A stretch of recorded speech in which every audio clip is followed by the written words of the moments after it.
What happens when one of television's most fearless interviewers sits across from someone who expects softball questions and royal treatment? Well, you're about to find out. And trust me, this gets absolutely explosive. Before we dive in, make sure you hit that subscribe button and let me know in the comments what you think about celebrities who can't handle tough questions. Now, let's get into this incredible clash that had everyone talking.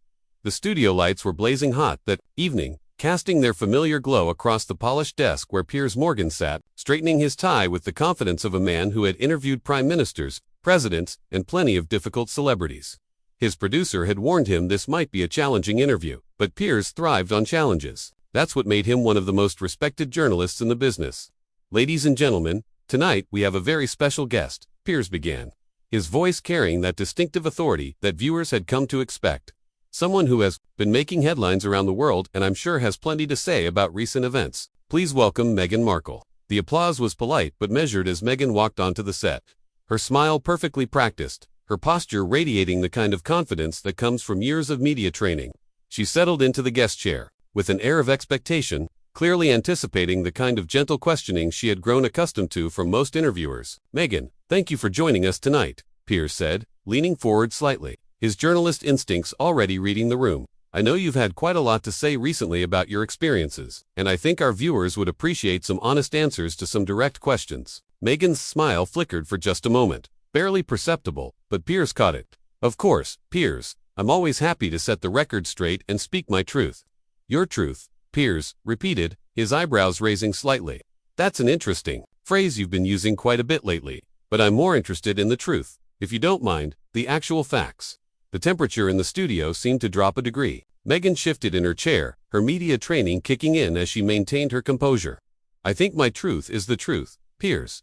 I've lived through these experiences." "Absolutely. And no one is questioning your experiences," Piers replied smoothly, his tone remaining professional but firm. "However, when you make public statements that contradict documented facts, well, that's where journalism comes in. That's where I come in." Meghan's jaw tightened almost imperceptibly. "I'm not sure what you're implying." "I'm not implying anything," Piers said, opening the folder in front of him with deliberate precision. "I'm asking direct questions, which is what journalists do. For instance, you've made several claims about your wedding that simply don't align with the public record. The Archbishop of Canterbury himself has clarified that your secret garden ceremony never actually happened as you described it." "That's a private matter," Meghan responded, her voice taking on a slightly defensive edge. "I don't think it's appropriate to discuss the intimate details of my wedding." Piers paused, letting the weight of her response settle in the air. "But you discussed it publicly, Meghan, in great detail on international television, watched by millions. You can't make public claims and then declare them private when questioned about their accuracy." The studio audience was completely silent now, sensing the shift in dynamics. This wasn't going to be the friendly chat Meghan had clearly expected. "I think you're being unnecessarily aggressive," Meghan said, her smile becoming more strained. "I came here in good faith to have a conversation, not to be attacked."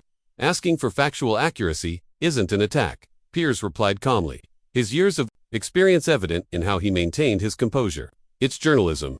If you make public statements, particularly ones that paint others in a negative light, those statements should be accurate. Wouldn't you agree?" Meghan's hands clasped together in her lap, her knuckles whitening slightly.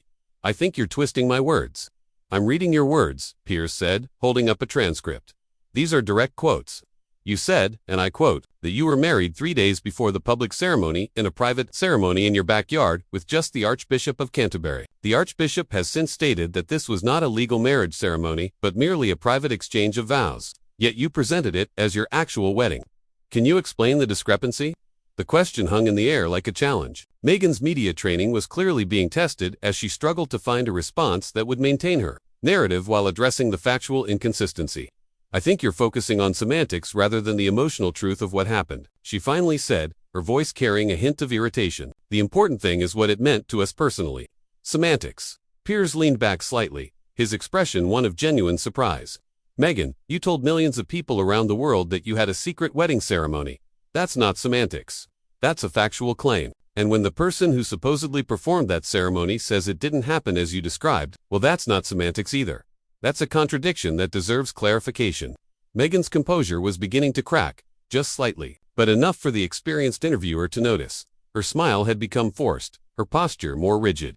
"I don't appreciate being called a liar on national television." "I haven't called you anything," Piers responded evenly. I've simply asked you to clarify statements you made publicly that appear to contradict the facts. If you feel that's unfair, perhaps you could help our viewers understand where the confusion lies. The tension in the studio was palpable.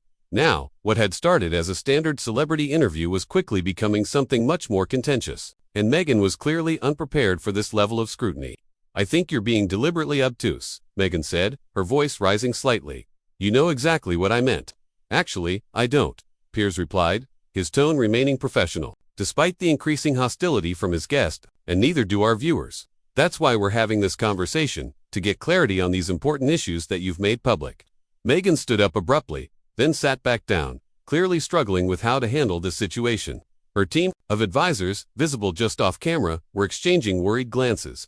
I came here expecting a fair interview, she said, her voice now carrying a clear edge of anger, not an interrogation. A fair interview includes fair questions, Piers responded, calmly, and fair questions sometimes require uncomfortable answers. That's the nature of journalism. Meghan, surely you understand that the battle lines were being drawn, and it was becoming increasingly clear that this interview was heading toward a confrontation that neither side would back down from. The studio atmosphere had shifted completely. What moments ago had been a standard interview setup was now a battlefield of words, with Piers maintaining his journalistic integrity while Meghan's facade of cooperation was rapidly crumbling.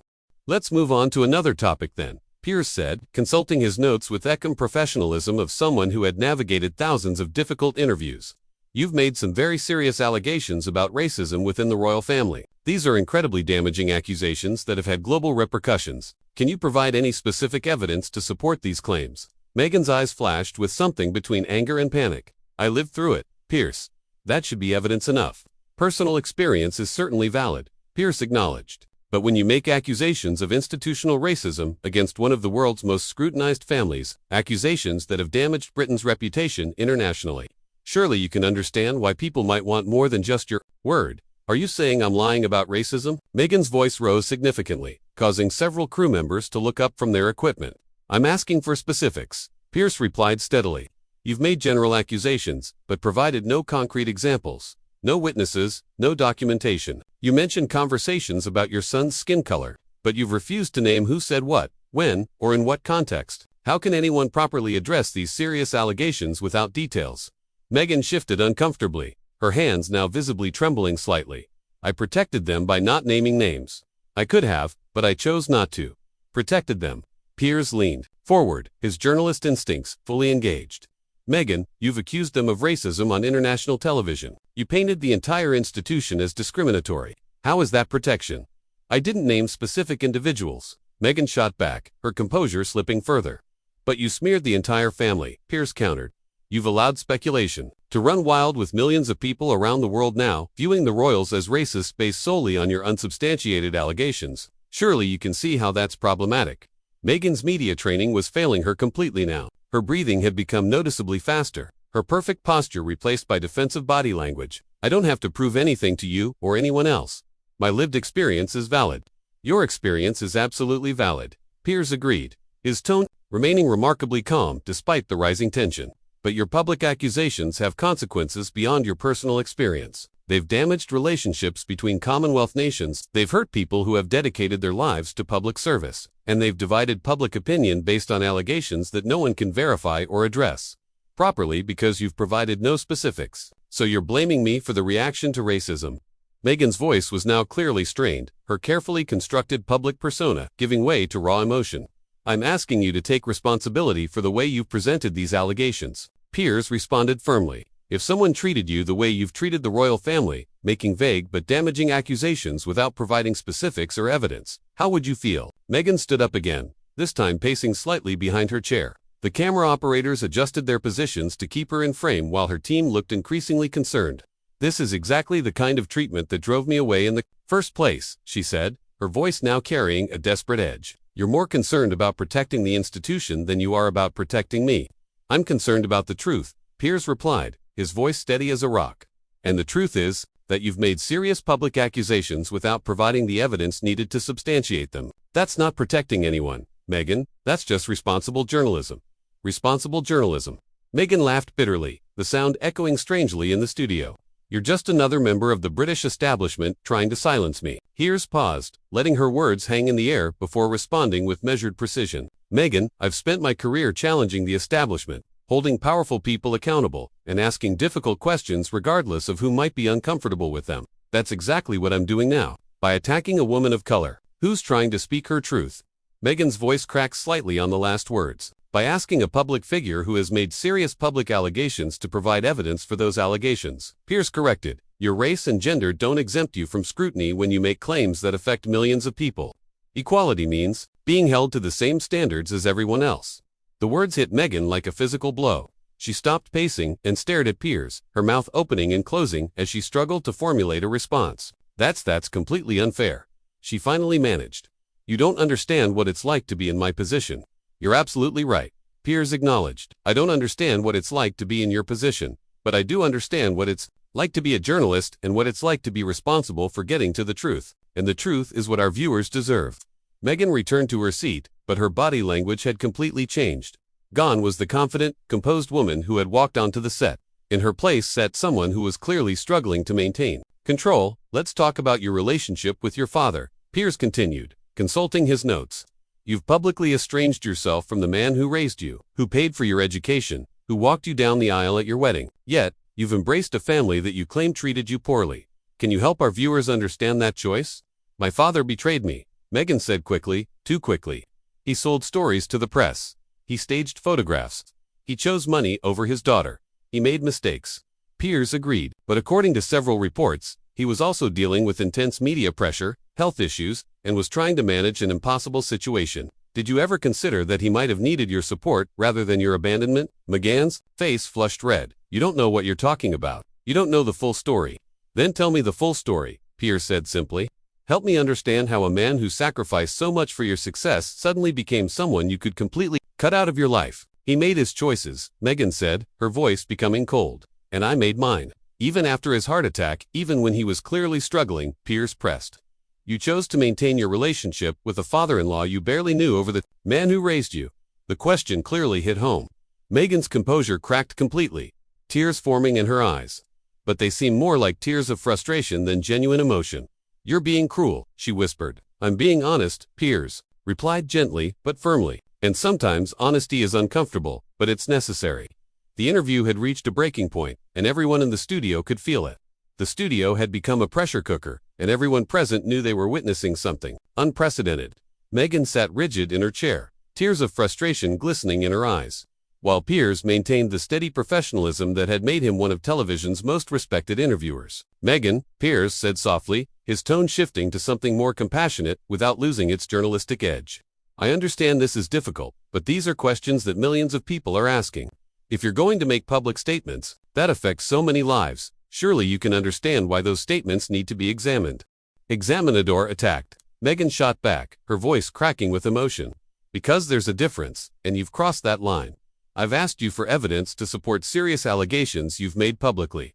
Piers replied calmly. I've asked you to explain contradictions in your statements. I've asked you about relationships you've discussed openly in other interviews. These aren't attacks, Meghan, these are the questions any responsible journalist would ask. Meghan wiped at her eyes, smearing her carefully applied makeup. You're just like all the rest of them. You can't stand that I spoke out, that I refused to stay silent and just take it. Actually, I admire people who speak out, Piers said, leaning back slightly. I've built my career on speaking out, on challenging authority, on refusing to accept easy answers, but speaking out comes with responsibility. It means being prepared to defend your statements, to provide evidence for your claims, and to face scrutiny. That's the price of having a platform. I don't need to defend my lived experience to you or anyone else, Meghan declared, her voice rising to near shouting levels. Several crew members exchanged glances, clearly uncomfortable with how heated the exchange had become. But you do need to defend public allegations that damage other people's reputations, Piers countered firmly. You've accused people of racism without providing specifics. You've claimed you were denied help for mental health issues, but the palace has records showing multiple resources were offered to you. You've painted yourself as a victim while cutting off family members who supported you for years. These aren't personal experiences happening in private, Meghan. These are public statements with public consequences. Meghan stood up abruptly, her chair rolling backward. I'm done with this. I'm not going to sit here and be lectured by someone who clearly has an agenda.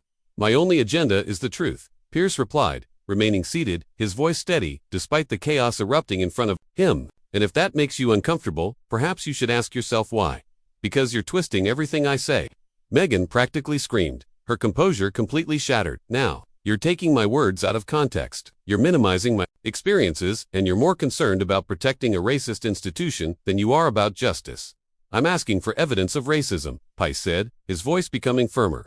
You keep calling it a racist institution, but you haven't provided a single concrete example. You've made vague allegations about conversations regarding your son's skin color, but you won't say who said what, when, or in what context. How is anyone supposed to address these allegations properly without details? Meghan began gathering her things from the small table beside her chair, her hands shaking with rage. I don't have to prove anything to you. The very fact that you're demanding proof shows exactly the kind of person you are. The kind of person who believes in evidence-based reporting. Piers asked, his eyebrows raised. The kind of person who thinks serious allegations should be backed up with facts. Yes, Meghan, that's exactly the kind of person I am. That's what journalists are supposed to be. You're not a journalist, Meghan spat, her voice dripping with contempt. You're a bully with a television show who gets off on tearing people down. The accusation hung in the air like a toxic cloud. Piers remained calm, but there was a flash of something steel-like in his eyes. Meghan, he said quietly, I've interviewed terrorists, dictators, and some of the most dangerous people on earth. I've held prime ministers accountable, exposed corruption, and challenged some of the most powerful institutions in the world. If asking you to provide evidence for public allegations you've made makes me a bully, then I'm proud to be one. Meghan's face contorted with fury. How dare you compare me to terrorists and dictators? I'm not comparing you to anyone, Piers replied evenly. I'm explaining that difficult questions are part of serious journalism, regardless of who's sitting in that chair. You don't get special treatment because you're upset or because you've decided that scrutiny equals bullying. This interview is over, Meghan announced, standing and removing her microphone with shaking hands. I won't be subjected to this kind of treatment. You're certainly free to leave, Piers said, making no move to stop her, but walking away when faced with difficult questions doesn't make those questions go away. It just makes you look like you can't answer them. Meghan froze halfway to removing her microphone, Piers's words clearly hitting their mark. For a moment, it seemed like she might sit back down and attempt to regain control of the situation. Instead, she ripped the microphone off completely, the sound of the connection breaking, creating a harsh feedback noise through the studio speakers. You know what? She said, her voice now cold and calculated. This whole thing is going to backfire on you. People will see this for what it really is, a powerful man using his platform to attack a woman who dared to speak truth to power. They'll see a journalist asking legitimate questions of a public figure who made serious public allegations, Piers replied calmly. And they'll see someone who couldn't answer those questions walking away rather than facing scrutiny. Let the viewers decide what that means. Meghan grabbed her purse and headed toward the exit, but turned back one final time. You're going to regret this, Piers. This isn't over. It never is, Piers replied, watching her go. Truth has a way of coming out, eventually, regardless of who tries to suppress it. As Meghan stormed off the set, her team scrambling to follow her, Piers turned back to the camera with remarkable composure. Well, he said, straightening his tie, I think that speaks for itself, doesn't it? Ladies and gentlemen, when public figures make serious public allegations, they should be prepared to defend those allegations with facts, not emotional manipulation or accusations of bullying when faced with legitimate questions. He paused, looking directly into the camera with the authority of someone who had just demonstrated exactly why journalism matters. That's what we do here. We ask the questions that need to be asked, even when they're uncomfortable, even when people don't want to answer them, because the truth matters more than anyone's comfort level. The studio fell silent except for the quiet hum of equipment, leaving viewers with a crystal clear picture of what had just unfolded, a masterclass in journalism, meeting in evasion, with only one person left standing when the dust settled, and there you have it. Sometimes the most revealing moments happen not when people answer questions, but when they refuse to answer them. What did you think about this incredible confrontation? Hit that subscribe button if you want more content like this, and let me know in the comments. Do you think public figures should be held accountable for the allegations they make, or should they be given a free pass? I'd love to hear your thoughts.